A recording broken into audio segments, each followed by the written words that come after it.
Hi, VOIDYWHY. Imagine you're standing in a field at night and you hear something. Not whine, not an animal, something structured, repeating, like a pattern that someone placed there on purpose. What do?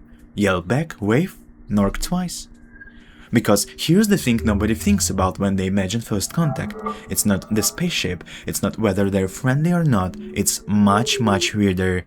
What if you open your mouth to say something and the concept of mouth is already the problem? Every single language humans ever created, all 8,000 of them, share something in common. They were all built by the same kind of brain, for the same kind of body, to describe same kind of reality. Subject, verb, object. Time flows forward, cause predicts effect. You exist, I exist, the rock exists, separately as distinct things. But those aren't facts about the universe, those are facts about us. A linguist Benjamin Leavenworth argued that language doesn't just describe the world, it shapes what you're even capable of thinking. Russian speakers perceive light blue and dark blue as fundamentally different colors, not shades, and their brain responds to them faster. The language you inherit gives you a particular set of cognitive tools, and every tool you have is a human tool. So the real question is, does the very idea of language even mean anything beyond Earth? In 1974, the Arecibo radio telescope in Puerto Rico aims at a cluster of 300,000 stars called M13, 25,000 light years away, and fires a message 1,679 bits. This number was chosen on purpose. It's the product of two primes, 23 and 73. The logic, any civilization smart enough to pick up a radio signal will recognize that, arrange the bits into a 23 by 73 grid, and see a picture. The picture showed the numbers 1 through 10, the atomic numbers of hydrogen, carbon, nitrogen, oxygen, phosphorus, a human figure, our solar system, and the telescope itself. It was a beautiful design. Now, let's look at what we unconsciously assumed. We assume that they have eyes or something like us that processes it to degrade. We assume that they count in base 10 because we have 10 fingers. We assumed a simplified shape of human reads as human and not thread or even food. We assumed, in other words, that they think like us, and that might be the most dangerous assumption we've ever made.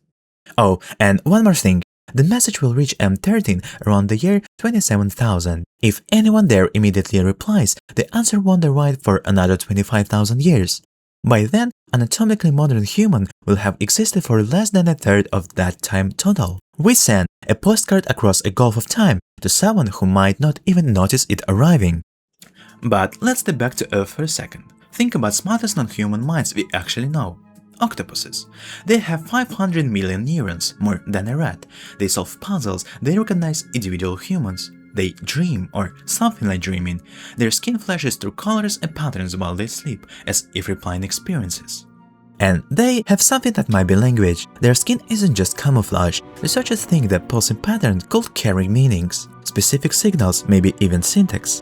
We share a common ancestor with the octopus. We've built from the same cells, DNA and proteins. We evolved on the same planet, in the same chemical soup, under the same star. And we have almost no idea what they're saying.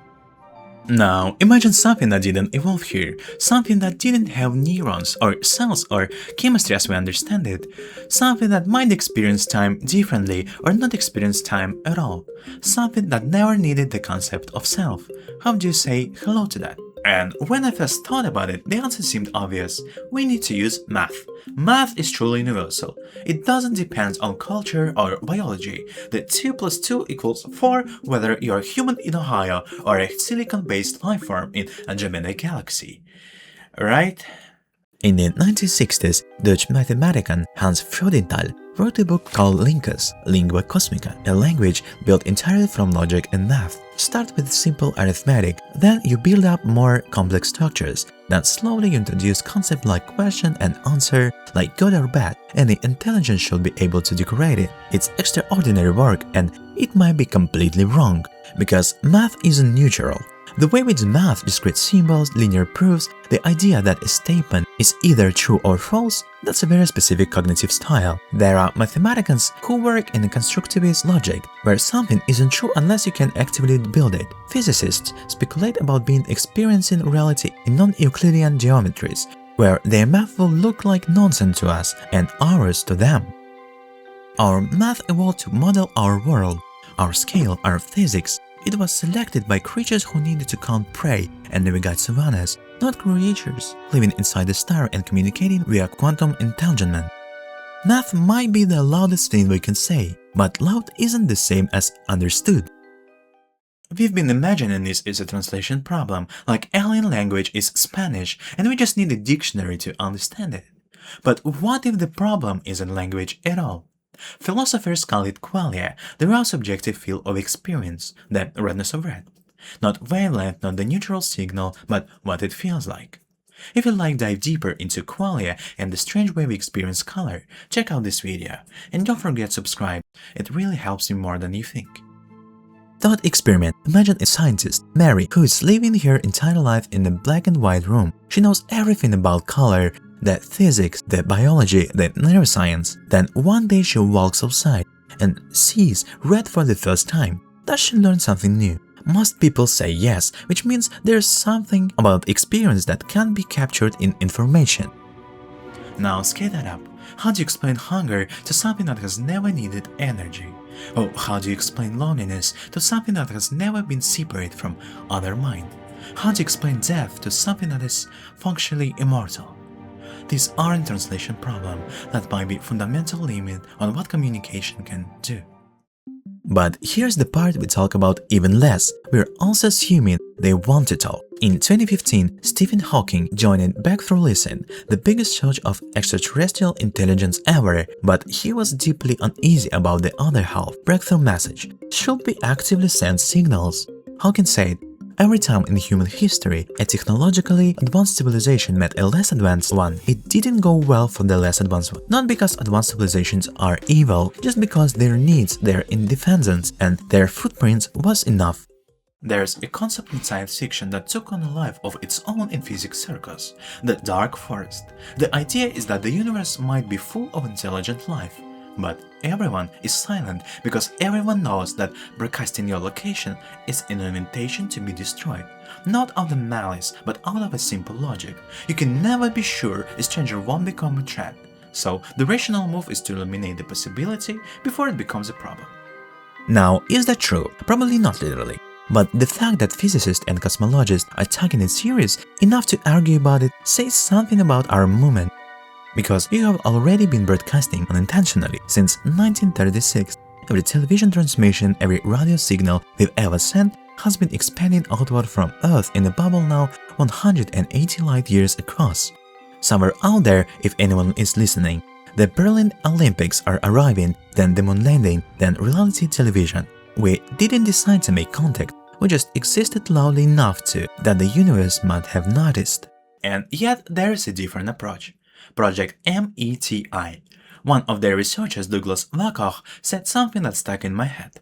He said, the goal isn't to send a message they can immediately understand. The goal is to begin a correspondence, a back and forth that might take centuries or millennia, but that, over time, builds something, a shared vocabulary, a shared context, or relationship. Because think about how humans learned to communicate with each other across those cultural differences historically. It wasn't through a perfect translator, it was through shared experience, through trade, through pointing at things together. We don't have that with whatever is out there. We can't point at the same rocks, we can't share a meal, we can't gesture at the moon rising, because from where they are, our moon doesn't rise. But maybe we can do something much more interesting. Instead of trying to describe ourselves, we try to build something together, a shared structure, a mutual creation. Something that becomes real in the space between us. Not because either of us fully understand it, but because we both contribute to it.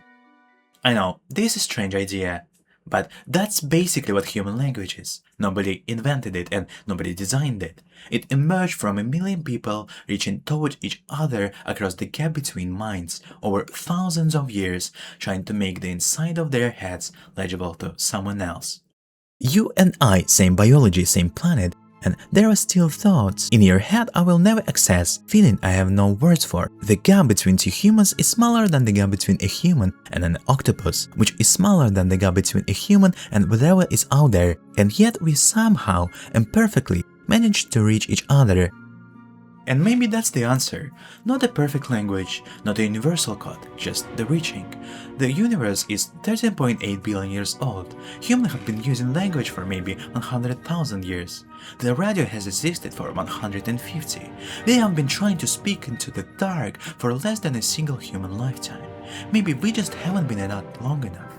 And maybe, and this is the thought that keeps me up at night, maybe someone out there has been reaching toward us this whole time and we just don't know how to listen. See you, VOIDYWHY.